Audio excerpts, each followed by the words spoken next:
Хүний тархийг гайхалтай хурдан хугацаанд хувьсгаж өөрчлөлтийг маш хурдан авчирч чаддаг бодит байдлыг оронгоор нь сайн сайхан руу эргүүлэх чадвартай хүссэн зүйлд хүргэдэг хурдны галт тэрэг бол талархал. Доктор Жод Диспензагийн судалгаа болон концепцэн дээр үндэслээд өнөөдөр би талархлын нөлөөний талаар ярив.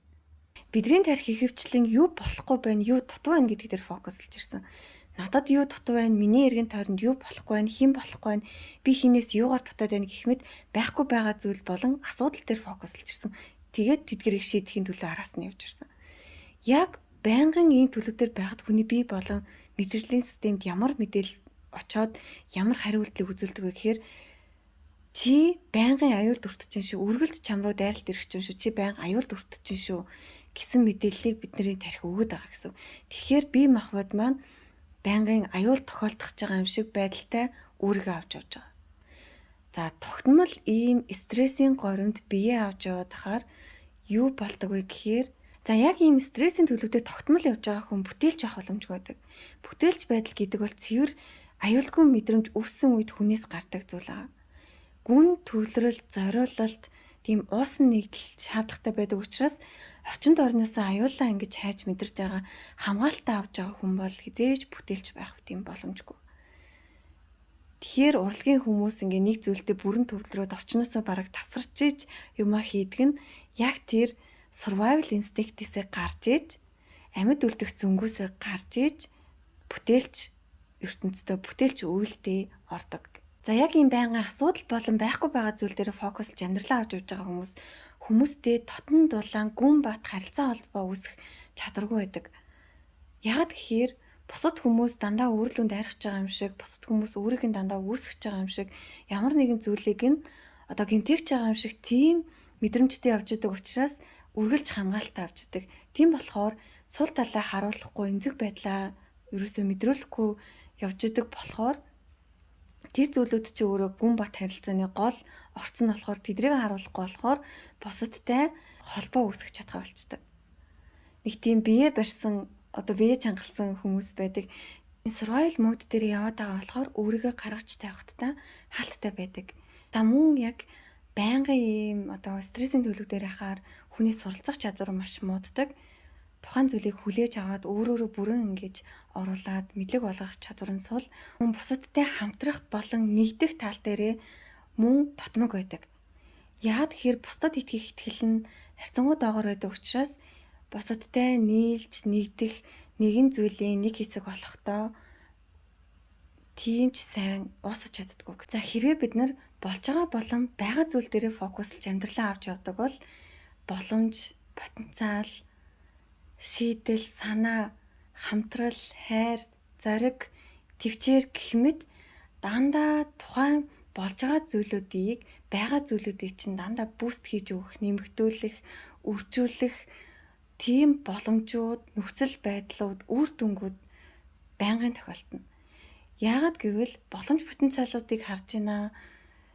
Байгаа зүйл дээрээ төвлөрж байна гэдэг чинь чи талархлын төлөвдөр амьдралаа авч явж байна гэсэн.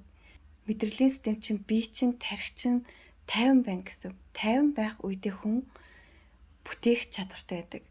Олон зүйлүүдийг өөрөөр олж харах, боломжуудыг нь олж харах чадвартай байдаг. За тэгэхээр бид нарын юун дээр фокуслж амьдралаа авч явж байна гэдэг нь маш чухал. Байхгүй байгаа зүйл болон асуудлууд дээр илүү фокуслж байгаа бол дахин шийдвэрлэх олон асуудлуудыг л өөртөө татчих байгаа. Хэрвээ бид нар байгаа зүйл болон болж байгаа зүйл дээр фокуслвол дахин л байх зүйл чинь нэмэгдэнэ, болж байгаа зүйл чинь нэмэгдэнэ. Бидний анхаарал, attention, focus хаана байна? Тэр зүйл дахин давтагдаж өрнөж байгаа гэж ойлгох хэрэгтэй. Энийг яг л радио долгионд тохируулж байгаа шиг хэрвээ бид нар асуудлын долгион дээр л радиогоо тохируулаад байвал бид нар тэр зүйлээ л хүлээгээд аваад байна гэсэн үг. Хэрвээ бид нар талархлын долгион дээр радиогоо тааруулвал байнгын талархлыг чинь төрүүлэх, үргэлж талархах зүйлүүд дахин л өөрт ирнэ гэсэн үг. Тэгэхээр бид нар долгионоо хаана тааруулж ийн гэдг нь маш чухал. Бас өөрөөр юу гэж хэлж болох вэ гэхээр бид нар ямар үр тарьж байгаа вэ? Бид нар асуудал байхгүйгийн үрийг тариад байна уу? Эсвэл байгаа зүйлүүд боломжийн үрийг тариад байна уу? Яг л ялгаагүй ямар үр тарьсан гэсэн тэр үр дүнгээ л авна гэсэн үг. Тэгэхээр бид нар талархалтай долгион дээр өөрийгөө байнгын байлгаад талархалтай өөрийг байнга тариад байвал тэр чин өөрөө дахин үржигдээд маш том ургац болдог. Жижиг зүйлд ч гэсэн талархаад байнгын ерөөхдөө талархалтай байвал тарих өөрөө дахин талархах зүйлүүдийг олж хайж эхэлдэг. Асуудлууд дээрээ биш, талархах зүйлүүд дээрээ фокуслж эхэлнэ. Тэгэнгүүт бид нар илүү олон өмнө нь харж чаддгүй байсан сайн сайхан зүйлүүдээ, тийм талархах зүйлүүдийг олж хардаг.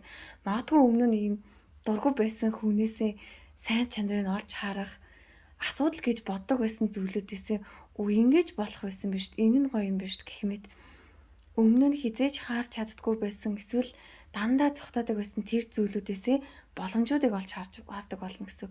Үүнийг бидний тарих хийж байгаа. Яг гэвэл бидний тархинд шинэ neural pathway буюу тийм шинэ зам үүссэн учраас, шинэ харах үнцэг үүссэн учраас бид нар тэрийг харах чадвартай болж байгаа. Яг үүндээ бол одоо асуудал, боломж 2, уналт сэргэлт 2, баяр баясгал, гоник 2 гэх мэт бүх зүйлүүд угаасаа зөвхөн хамт бийж идэг. Бид нар долгионоо хаан тааруулаад юуг харах нүдтэй байна вэ гэдгээрээ юуг харах хэмжээний төлөвдөр явж гин вэ гэдгээсээ л олж хараад байгаа болохоос биш, боломжуудыг харах нүдэн дээрээ байнга тохируулчих юм бол, тархиа байнга тийшээгээ тасгалжуулчих юм бол тархи чинь яг тэн дээр байгаа зүйлүүдийг нь чамд хэрэгтэй сайн сайхан зүйлүүдийг нь хараад тэрийг чинь бүтээдэг болчихно. За тэгэхээр тархиа талархал тасгалжуулаад ирэхээр аливаа зүйлийг бүтээх, бий болгох тэр чадвар маш өндөр нэмэгддэг. Мөн амьдралын шийдвэрүүдийг зөв шийдвэр гаргах чадвар нэмэгддэг. Яагаад гэхээр зүүн совын илүү сайжраад gut feeling буюу дотоод мэдрэмжтэйгээ илүү холбогдоод ирдэг учраас аливаа шийдвэрүүд дээр олон талаас харж шийдвэр гаргах чадвар нэмэгддэг. За мөн дархлааны систем сайжирдаг учраас аливаа зүйлд өвтгөмтгий байдал буурдаг, өвчлөмтгий байдал багасдаг. Энийг маш олон судалгаагаар нотолсон байна. За мөн нойрны чанар маш өндөр сайжирдаг. Хүн талархалтай байгаа үед ерөнхийдөө эерэг сэтгэл зүйтэй байгаа үед, айдасгүй төлөвдөр байгаа үед гэсэн үг. Санаа зовнил болон сэтгэл түвшил бага байдаг учраас нойрны чанар сайжирдаг. Илүү сайн бат бөх нойрсох чадвар нь нэмэгддэг. Та мэдээж бусдыг одоо татах чадвар, харизм өндөр нэмэгддэг, тийм байглаасаа харизмтай болдог гэсэн үг.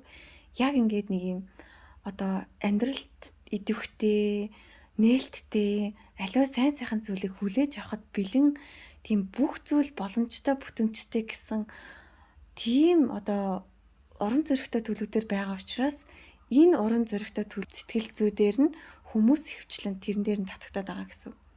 Яг тэр ямар одоо энерги өрөөсөн гаргаад тэрэнд нь хүмүүс илүү татагтаад байдаг учраас natural тийм charismatic байгаад байдаг. Тийм байглаасаа тийм харизмтай, бусдыг татах чадвартай болоод байдаг гэсэн үг. Талархлыг дасгалжуулснараа. За дараагийн нэг зүйл нь болохоор өөртөө гүн талархалтай, өөрийнхөө байгаа хинбэ гэдэгтээ талархалтай байгаа хүн, өөртөө дуртай байгаа хүн өөрийнхөө онцгой байдлыг, unique байдлыг илүү их мэдэрдэг. Өөрийнхөө unique байдлыг мэдэрсэн хүн бусадтай өөрийгөө харьцуулахаа болдог. Бусдад харьцуулахгүй байгаа хүн маш гоё аз жаргалтай, тайван амьдардаг. Бусдад ямар нэгэн байдлаараа өөрийгөө харьцуулж дутуу, хангалтгүй гэсэн мэдрэмж авахаа болоод эхлэхээр хүн өөртөө маш тухтай болдог. Тэгэхээр талархал өөрийгөө үнэлэх хүнлэмжийг маш өндөр өсгөж өгдөг. Өөртөө итгэх итгэлийг нэмэгдүүлж өгдөг зүйл байна. За мэдээж талархалтай төлөвлөлтөөр амьдралаа авч явна гэдэг нь toxic positivity-г бол ерөөсөө яриаггүй. Тэрний юу вэ гэхээр бодит байгаа байдлаа мэдрэмжээ үүсгээд эерэг бай гэж өөрийгөө хүчлэх тухай бол яриаггүй. Мөн амьдрал дээр тохиолдож байгаа сорилтуудыг, асуудлуудыг үгүйсгээд яв гэсэн үг биш. Асуудал бэрхшээл дундаас суралцах зүйлүүдийг нь боломжуудыг нь олж харж сурахыг ярьж байгаа. Яг хэцүү зүйлүүд тохиолдоход, бэрхшээлүүд, сорилтууд тулгархад тэр зүйл дээр унаж биш энэ зүйлээс юу сурж болох уу? Дараагийн түвшиндээ очиход энд ямар боломжуудыг надад өгч ийн гэж харж чаддаг болчвол Тэгээд талархлын нөлөөг бол бүрэн амьдралдаа хэрэгжүүлж бүрэн үүртээ авч ийн гэсэн үг. Яг ийм бэрхшээл дундаас, сорилтууд дундаас суралцах зүйлийг нь олж хараад өсөлтийг нь боломжийг нь олж харж байгаа хүн бол үнэхээр дийлдэшгүй, ноошгүй, хинч унгааж чадшгүй тийм powerful хүчтэй хүн болж байгаа. За мэдээж тархиа талархал дасгалжуулахад тодорхой хэмжээний хугацаа болон хичээл зүтгэл хэрэгтэй. Дадал болох хэрэгтэй гэсэн. Тэгэхээр ямар аргууд байдаг вэ гэхээр нийтлэгдээ сэтгэл зүйчид, сэтгэл засалчид хэрэгэлдэг journaling гэдэг арга байгаа. Тэр нь болохоор өдөр болгон талархдаг 3 зүйлээ бичнэ. Тухайн өдрийн оройно байж болно, эсвэл өглөө босоод бичиж болно. Өөрийнхөө талаар болон эсвэл амьдралдаа байгаа зүйлсийн талаар, эргэн тойрныхоо хүмүүсийн талаар ч юм уу, эсвэл тухайн өдөр болсон үйл явдлын талаар талархж байгаа 3 зүйлээ бичнэ. Эхэндээ магадгүй хүмүүст бүр талархах зүйл олддоггүй ч тохиолдлууд байдаг. Гэтэ бүр яаж хийж яагаад олох хэрэгтэй? Олоод бичгээр дараагийн өдрөөс нь тархичин талархах зүйлүүдийг илүү амархан олдог болно. Тэгээд цаашаа талархах зүйлүүдийг чиний өмнө байнга харуулдаг бүх талархах зүйлүүдийг бүтээдэг болчихно гэсэн. За дараагийн нэг арга нь болохоор ойр дотны хүмүүстэй хамт ажилладаг ч юм уу, эсвэл хамт сурдаг, хамт амьдардаг хүмүүстэй эсвэл таарлцсан хин нэгэн хүнд талархал илэрхийлэх. Заавал ямар нэг юм хийж өгснийхэн дараа биш, тухайн хүний байгаа байдалд нь, тэр хүний мөн чанарт нь, эсвэл хамт байгаадаа, эсвэл яг одоо сайхан мэдрэмж төрүүлсэнд нь ч юм уу, эсвэл ямар нэг юм хийж өгсөнд нь ч үж болно. Талархлаа илэрхийлэх, байнгын талархлыг илэрхийлэх тийм дадлыг суулгах. Өөртөө хадгалаад ч юм уу, эсвэл нэг тийм талархах зүйлийг нь олж харахгүй байх ш, зориудаар олоод талархал илэрхийлэх, үгээрээ илэрхийлэх. За энэ нь бол өөрөө бас тархинд маш тийм хүчтэй дадлыг суулгадаг. За дараагийнх нь болохоор өөртөө талархах. Өөртөө талархах талархлыг бүтээх. Энэ бол маш чухал байгаа. Яг талент харж агаад хийдэг бас тийм техник байдаг. Талент харж агаад өөрийнхөө байгаа бие махбодтой талархах, эсвэл эрүүл мэндэд талархах, эсвэл өөрийнхөө сайхан зан чанартай талархах, эсвэл даван туулсан тэр бүх зүйлүүдтэй талархах. Гэх мэт эсвэл өөрийнхөө ямар нэгэн инэттэй зүйл, хөвчлөлтэй зан ч юм уу, өөрөөсөө талархах зүйлүүдийг өдөр болгон олж нээх. Энэ бол ингэж өөрийгөө таних, өөртөөгөө нэгдэх, өөрийгөө илүү хайрлах дээр бас маш их тусалдаг арга техник байгаа. Mirroring буюу талент дасгалын арга гэсэн үг. Тэгэхээр энийг бас тогтмол хийснээр хүн өөртөө талархлыг нэмэгдүүлнэ. Ингэснээр өөрийгөө хайрлах хайр нь улам бүр нэмэгддэг байгаа. За дараагийн нэг зүйл нь болохоор зориудаар шүүмжлэлээ багасгах. Бид нар ерөнхийдөө өдөр тутам ямар нэг юм шүүмжилсэн л явж идэг. Тэгээд тэр ч болохгүй байна. Тахтаа чи яах вэ? Энд ч одоо юу вэ гэх мэт шүүмжлэл бол easy бүр амархан орж ирж идэг. Хаашаач харсан шүүмжлэх юмнуудад нь бэлэн харагдчихдаг ч юм уу те. Тэгэхээр зориудаар шүүмжлэлийг багасгах хэрэгтэй. Тэгжиж бид нэр талархлыг дасгалжуулахдаа тусалж байгаа гэсэн. Юм болонгууд л шүүмжлэгчнүүдээр хараад байвал осоож агаад би энэ зүйлээс шүүмжлэлийг харахгүй. Сайхан зүйл нь юу вэ? Эсвэл зүгээр хэвийн зүйл нь юу вэ? Гэд арай өөр зүйлийг харахыг дасгалжуулах. За яг эдгээрийг хийснээрээ бол талархал тархинд дадал болоод суугаад эхэлдэг. Яагаад одоо эхэндээ би сайхан зүйлд хүрдэг хурдны галт тэрэг тархийг маш хурдан өөрчилдөг зүйл гэсэн бэ гэхээр энгийн зүйлүүдээр маш том өөрчлөлтийг авчирдаг, маш хурдан өөрчлөлтийг авчирдаг зүйл нь бол үнэхээр энэ талархлын арга байгаа гэсэн. Бид нар юмд талархалтай хандаал гэдэг чинь бид нар хүлээж авах, бэлэм хандлах гэсэн үг байхгүй. Талархлын цаад signature мэдрэмж нь болохоор хүлээж авах, receive буюу хүлээж авах. Ямар нэг юм гой болохоор эсвэл ямар нэг юм хин нэгэн чамд өгөхөөр бид нар талархдаг. Тэгэхээр байнгын талархалтай байна гэдэг чинь бид нар байнгын юм сайхан юм хүлээж авна л гэсэн. Яг үнэндээ нөхцөл байдал, гадаад орчин бидний эргэн тойронд байгаа хүмүүс өөрчлөгдөөгүй, зөвхөн бидний харах өнцөг өөрчлөгдөхэд маш их зүйл өөрчлөгддөг байна.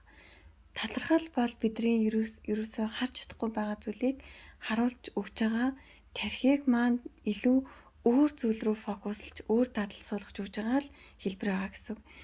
Мөн тархиндаа талархлыг дасгалжуулаад ирэхээр ирээдүгээс айх биш. Яана надад юу тохиолдох бол гэж айцаар ирээдүг харах биш. Ямар сонирхолтой зүйл болох бол, юу хүлээж аваа бол гэсэн эерэг мэдрэмжээр ирээдүг төсөөлдөг болно. Энэ нь өөрөө дахиад тархиндаа шинэ тархины замыг үүсгэхэд нь ирээдүгөө шинээр бүтээгт нь маш том зам гаргаж өгч байгаа. Зам мөн хүлээлт тавьж унах биш, өндөр хүлээлтүүд дандаа урам хугаралтаар дуусдаг. Хүлээлт гэдэг бол ерөөсөө айдсаар дүүрэн байдаг. Талархлыг дасгалжуулаад ирэхээр хүлээлт биш, итгэлтэй байдал үүсдэг.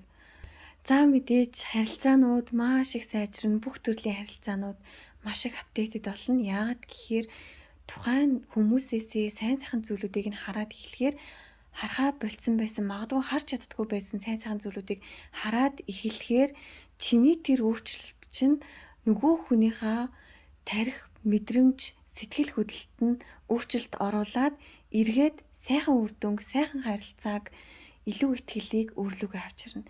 Ингэснээрээ хоёр хүний хооронд олон хүмүүсийн хооронд маш гоё тийм итгэлцлийн харилцаанууд, хайрын харилцаанууд үсэж эхэлдэг. За мэдээж талархлыг дасгалжуулж явхад хуучин хэм маяг маань гарч ирнэ, нэг хэсэг тэрийг алдна. Тийм зүйлүүд бол угаасаа хэвийн процесс. Тэгсэн ч гэсэн хэцүү зүйлүүд тохиолдсон ч гэсэн магадгүй тийм уналттай үе байсан ч гэсэн тэр дундаас талархах зүйлүүдийг олж хараалаа гэдэг чинь хамгийн том дасгал. Энэ бол өөрөө хүнийг маш их хүчрэг болгодог. За мэдээж талархалтай байна гэдг нь бүх хүнтэй найс хандна, бүх юмд найс байна гэсэн үг биш. Амьдралдаа талархаж мэддэггүй, юмд талархдаггүй, аливаа зүйлийг үнэлж чаддаггүй тийм нөхцөл байдал, тийм хүмүүс нь чамтай нэг долгион дээр таархаа болдог. Энэ зүйлийг хүлээн зөвшөөрөх хэрэгтэй. Харин аливаа зүйлийг талархаж мэддэг, чиний үн цэнийг мэддэг, юмд талархалтай ханд чаддаг хүмүүс нь чиний эргэн тойронд хүрээлнэ. Тэгэхээр энэ өөрчлөлтийг бас хүлээн зөвшөөрөх хэрэгтэй. За тэгээд өнөөдрийн ярих сэдэв маань энэ хүрээд өндөрлж байна.